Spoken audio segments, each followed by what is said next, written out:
안녕하세요. 사주읽기입니다. 오늘은 어제부터 그 뉴스에서 SBS 간판 앵커였던 김성준 씨에 대한 뉴스가 굉장히 많아요.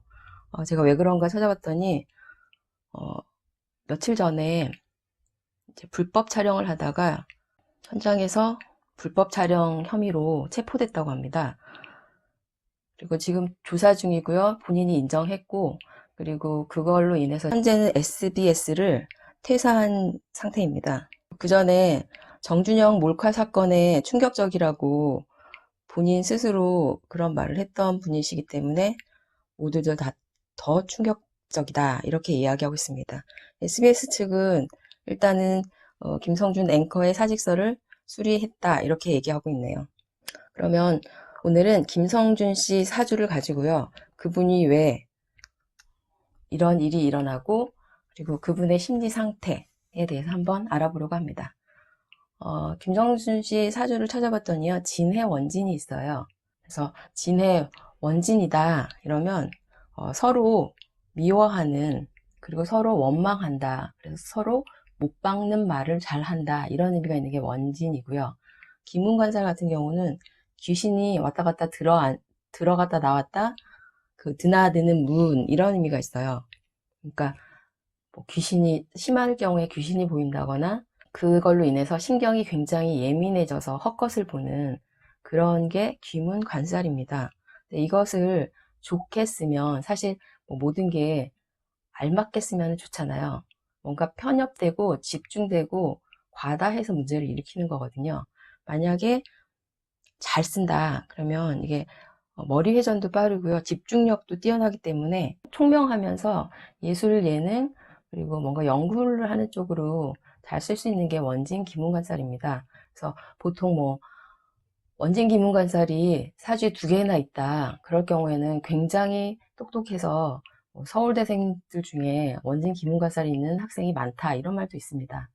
그러면 이 원진 기문관살이라는 막연한 그런 현상을 제가 계절 그리고 그 성향 그리고 시간 이거에 초점을 맞춰서 한번 풀이해 보도록 하겠습니다. 일단 진토는요 오양 일음입니다. 그리고 해수는 육음이에요.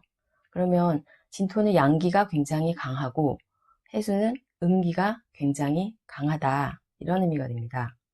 계절로 보면은 진토는 인묘진하고 사오미, 인묘라는 봄에서요, 사오미라는 여름으로 그 사이에 그 계절을 조절해주는 환절기 역할을 합니다. 일단 봄이 되면은 우리 굉장히 나무가 우거지잖아요. 풀들도 우거지고 녹음이 우거지는.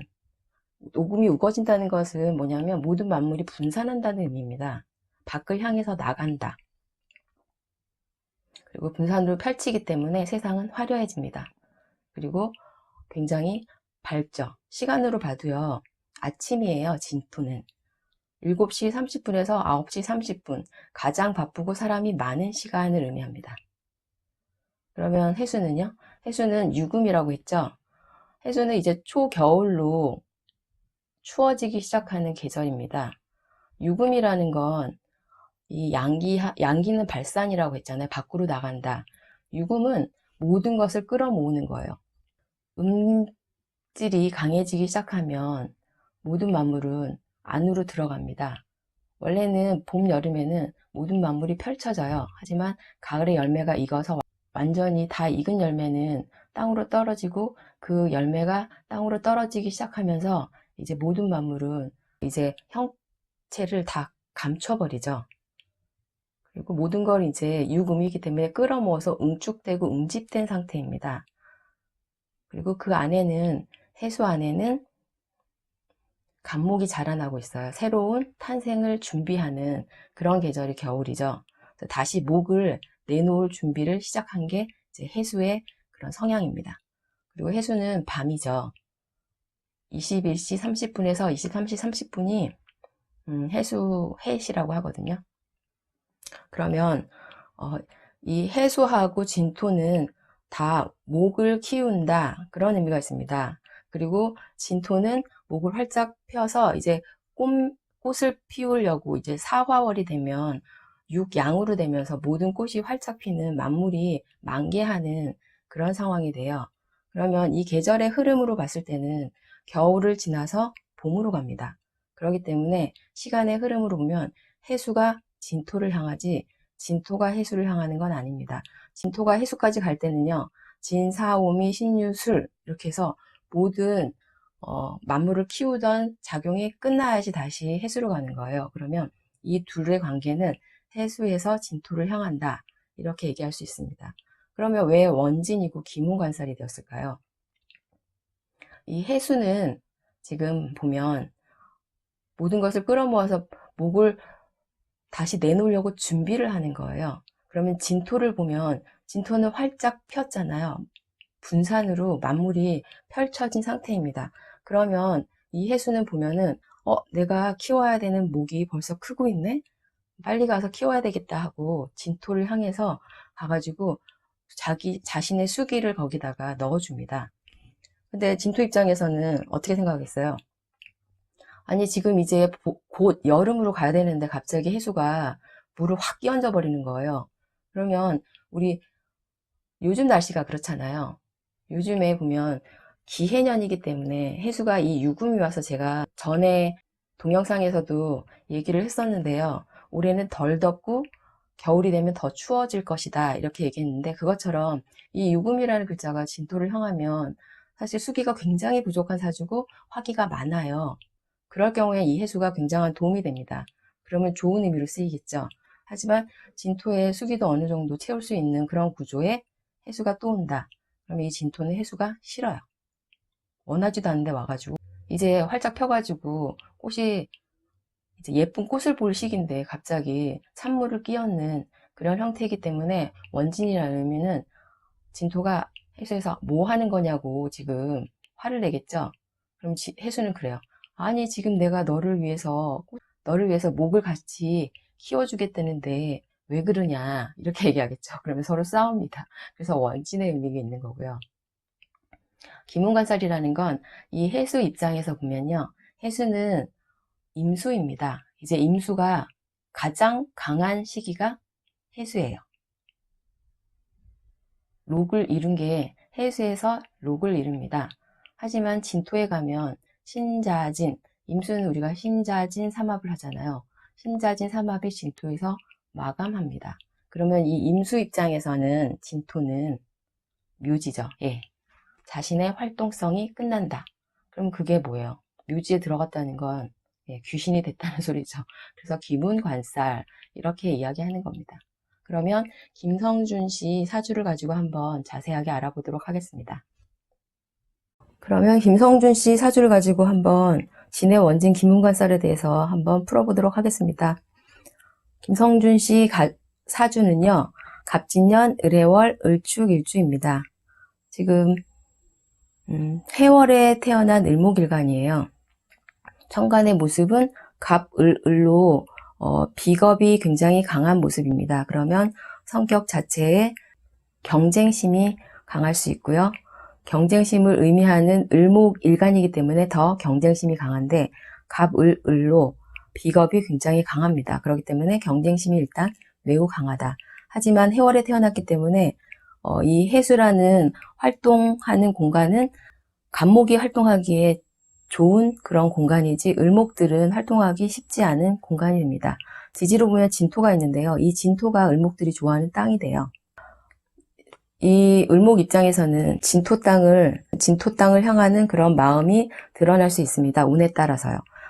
정축대운이 오면 정화라는 식신, 나의 특기나 그 공부, 정화라는 게 한 가지에 몰두하는 그런 모습이거든요. 그래서 공부를 위해서 이 내가 갖고 있는 축토 땅을 떠나는 의미로 정축대운의 축진파로 땅을 바꿔서 멀리 있는 제가 연은 조상, 나라, 국가 그리고 멀리 있는 그런 의미가 있다고 했잖아요. 그래서 내가 있는 곳에서 연을 향해 갈 때는 굉장히 먼 거리를 의미합니다. 이 정축대운에 미국으로 유학을 가서 학사학위와 석사학위를 받고 돌아옵니다. 무인대운이 시작되면요. 이 을목이 활동하기 좋은 편한 무토 땅이 드러나요. 무토 땅이 드러났기 때문에 근본적인 변동 변화가 생기고 내가 활동할 수 있는 터전이 생겼다. 그 무토라는 땅 위에서 갑, 을, 비겁들과 함께 경쟁한다. 이런 의미가 있고요. 지지로는 나의 뿌리가 되는 인목이 지지로 옵니다. 그러니까 내가 주체성을 가지고 그거를 활동성을 넓혀가는 그런 의미가 될 수 있습니다. 무인대운이 시작하면서 SBS 기자로 입사를 합니다. 그리고 이제 경진대운이에요. 이 경진대운이 오면은 원래 해수라는 땅은 겨울이었잖아요. 그런데 진토가 오면 이제 봄입니다. 그러니까 이 김성준 씨 같은 경우는 대운이 무인대운부터는 내가 활동하기 좋은 그런 계절로 바뀌었어요. 그러면서 계속 봄을 지나서 이제 여름을 향해 가는 그런 대운이 왔습니다. 경진대운이 옵니다. 경진대운이 오면은 경금이라는 정관입니다. 나를 붙들어 매는 운. 이게 원국에 있다면 나의 틀을 잡아주는 그런 역할을 할 수도 있지만, 근데 원국 자체의 비겁이 너무 강해요. 관이라는 것 자체를 무서워하는 그런 성향이 아니다. 세력을 모아서 관을 치는 모습으로 드러날 수 있습니다. 이런 구조에서 만약에 관이 강해질 경우에 관제를 일으킬 수도 있는 그런 운이 됩니다. 그리고 경금은 진토를 끌고 왔어요. 축진파가 일어납니다. 축진파로 축토와 진토는 땅의 변화예요. 내가 하던 일의 변동, 변화가 일어날 수 있는 그런 운으로 하던 일을 그만둘 수 있는 대운으로 축진 그리고 진의 원진 기문 관살이 일어나는 그런 대운이 됩니다. 그래서 기해은연이 오면요. 기토라는 건 나의 속마음이에요. 나로 인한 일이라는 의미가 됩니다. 그리고 그 기토라는 건 편제로 여자에 대한 문제 그리고 나의 터전 문제입니다. 그런데 기토가 드러나면 갑, 을로 쟁제의 의미가 강해집니다. 그렇기 때문에 이 편제 기토는 깨진다. 그런 의미를 알 수 있고요. 자신이 활동하고 있는 터전 이런 의미가 되면서 축진파가 일어납니다. 지지에서는 해수가 왔기 때문에 해진으로 해수는 원래 정보를 끌어모으는 그런 물상이에요. 그래서 기토라는 건 나의 속마음에서 드러난 심리 상태예요. 그 해수라는 정보를 끌어모으는 물상이기 때문에 이게 이분한테는 여자 사진을 찍는 몰래 몰카를 찍는 그런 행위로 드러나게 됐습니다. 원국에 또 갑, 을로 비겁이 워낙 강하기 때문에 원래는 이렇게 비겁이 강하신 분들은요. 운동이나 자신의 취미 활동을 해서 그 기를 발산시켜주는 그런 행위가 꼭 필요해요. 그래서 아이들 같은 경우도 비겁이 강한 사주에는 운동을 시키라고 제가 조언을 하거든요. 근데 이분 같은 경우는 나이도 많고 그리고 식상운이 다 지나갔습니다. 그렇기 때문에 원국에 식상이 있다 그러면 그걸로 발산하는 걸로 쓸 수 있는데요. 원국에 식상이 없어요. 그러니까 보통 평소에는 억눌려진 상태입니다. 자신이 뭔가를 이렇게 해소하고 뭔가를 풀어버리는 그런 게 이제 부족하신 분이다. 이렇게 얘기할 수 있습니다. 경호월이 오면 다시 경금 관성이 드러나요. 그리고 그 관성을 오화를 끌고 옵니다. 그동안 없던 식신을 끌고 왔어요. 그러니까 이 관이라는 게 뭐에 대해서 일어난 관이라고요? 관성. 그러니까 일종의 스트레스도 되지만 그리고 관제의 의미도 됩니다. 그러니까 이 스트레스는 내가 뭔가를 풀지 못하는 걸로 인한 그런 스트레스도 될 수 있고요.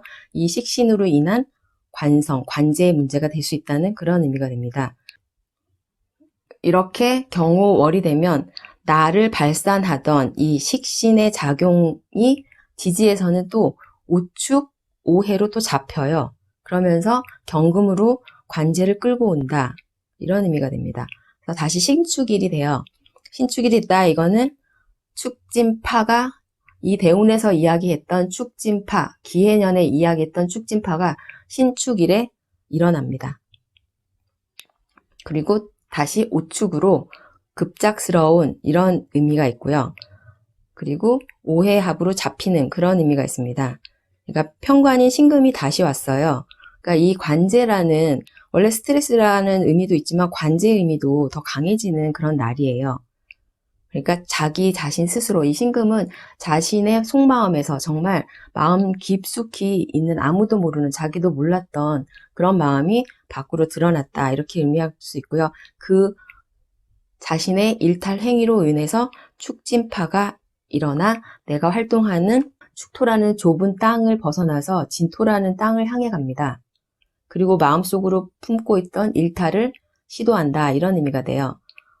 갑오시가 되면 그날의 일탈로 인해서 갑은 제가 우두머리 성향이라고 했잖아요. 그리고 갑이라는 글자가 오화에서 추락하는 그런 물상으로 드러나요. 그러니까 이 갑이라는 게 우두머리 성향으로, 그리고 이 사람한테는 명예라는 의미가 있는데 명예가 실추하는 그런 의미가 드러나면서, 오화라는 것은 다시 식신이에요. 그게 무엇 때문이다? 네, 오화 식신. 자신의 발산행위, 자신의 일탈행위, 그런 의미가 있어요. 나의 활동이 오축으로 잡히고요. 오해로 잡힙니다. 오해라는 건 지금 월이에요. 그러니까 주변에, 그 현장에 있던 주변인에 의해서 잡힌다. 그리고 축토라는 감옥, 이런 의미가 있거든요. 그래서 감옥으로 향한다. 그날 그래서 조사를 받았죠. 경찰서로 가서. 그래서 처음에는 부인하셨지만 이제 핸드폰을 조사해보니 사진이 나왔다. 그래서 이제 이 일이 크게 이슈가 돼가지고 계속 뉴스가 나오고 있더라고요. 그러니까 이 일로 자신의 명예뿐만 아니라 사실 회사의 명예가 추락하는 날이었습니다. 그러니까 순간적인 자신의 일탈, 순간적인 판단 미스, 저희가 볼 때는 그렇게 보이죠. 하지만 제가 공부를 해보면요, 이 날에 그 일이 일어난다는 건 이렇게 대운에서부터 알려주고 있습니다. 다만 우리는 모를 뿐입니다. 사실은 저도 이런 일이 일어나서 이걸 역추적해 보다 보니까, 아, 이런 일이 이렇게 해서 일어났구나 알지. 그건 자기 자신도 이런 일이 일어날 거라고는 아무도 몰라요. 그래서 이 사주팔자 지지 속 지장간에 숨겨진, 정말 우리에게 어떤 일이 일어날지 보여주는 기묘한 부호입니다. 오늘은 김성준 씨 사주를 가지고요, 진의 원진, 그리고 그 사건이 일어나게 된 이유에 대해서 알아보았습니다. 감사합니다.